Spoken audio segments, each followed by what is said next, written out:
दूर ले आके दर्शन पाती, कोनो गाड़ी में कोनो पैदल आती। दूर ले आके दर्शन पाती, कोनो गाड़ी में कोनो पैदल आती।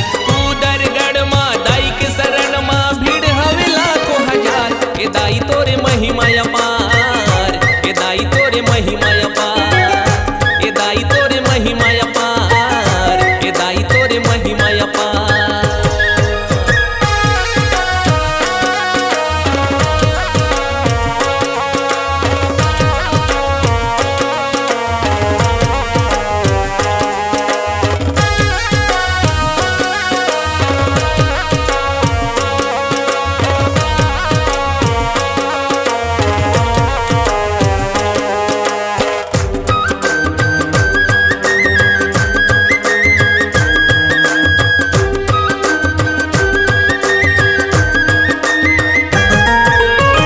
जैसे राम नवमी के दिन हर आथे, भगतन के यहाँ भीड़ बढ़ जाथे।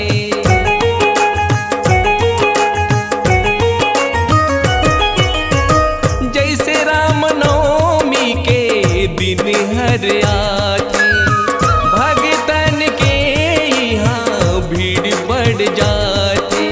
भीड़ के मारे पिस पिस करते का जंगल उजाड़। ए दाई तोरे महिमा अपार, ए दाई तोरे महिमा अपार, ए दाई तोरे महिमा अपार, ए दाई तोरे महिमा अपार।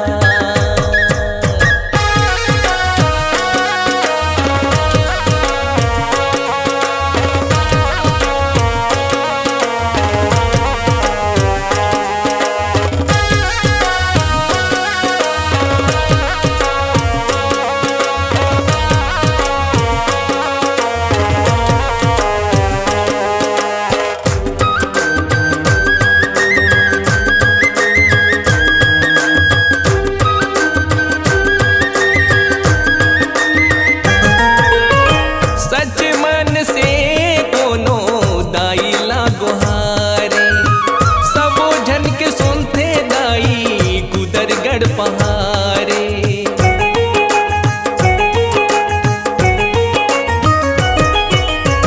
सच मन से कोनो दाई लागो हारे, सबो झन के सुनते दाई गुदर गढ़ पहारे। माँ की दया से सबके मिटथे लाखों दुखों बीमार। ए दाई तोरे महिमा अपार, ए दाई तोरे महिमा अपार, ए दाई तोरे महिमा अपार, ए दाई तोरे महिमा अपार। देखा दूर ले आके दर्शन पाती, कोनो गाड़ी में कोनो पैदल आती। उधर गढ़ माँ दाई के शरण माँ भीड़ हवे लाखों हजार। ए दाई तोरे महिमा अपार, ए दाई तोरे महिमा अपार, ए दाई तोरे महिमा अपार।